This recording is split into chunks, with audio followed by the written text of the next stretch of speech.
L'impact du Brexit sur les Européens dépend un peu de la forme qu'il va finir par avoir.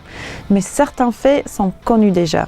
Tout d'abord, les citoyens de l'Union européenne vont continuer à pouvoir aller en vacances au Royaume-Uni s'ils le souhaitent. Des accords réciproques sont en train d'être finalisés pour garantir le droit de s'y rendre jusqu'à 3 mois sans visa. Donc, pas besoin d'annuler vos vacances à Londres tout de suite, même si il faudrait peut-être prévoir une assurance voyage quand même. Même en cas de no deal, les vols continueraient à décoller pour une période de 1 an et l'Eurostar resterait ouvert pendant au moins 3 mois comme période initiale.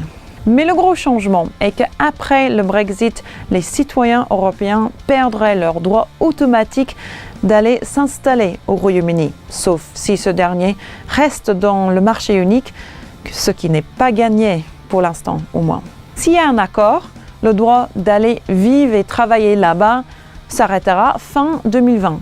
Et s'il n'y a pas d'accord, ça s'arrête tout de suite. Mais dans tous les cas, les citoyens européens vivant au Royaume-Uni avant la date du Brexit auront le droit d'y rester.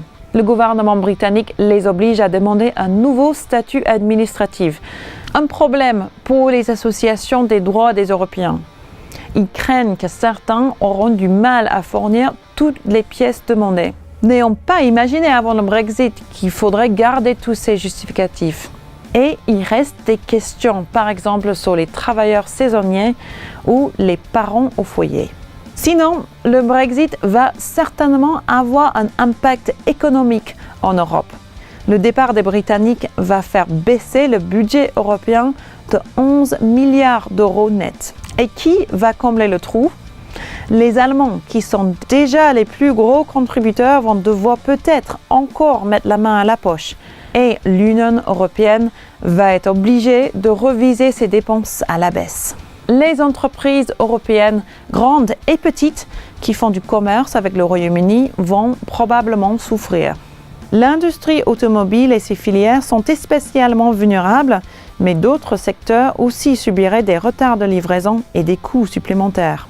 Selon le FMI, le pays le plus impacté serait l'Irlande, mais les Pays-Bas, l'Allemagne, la Belgique et la France sentiraient également l'effet Brexit sur leurs économies, surtout en cas de sortie sans accord. Et voilà pour cet épisode de Brexit pour les nuls. Au revoir.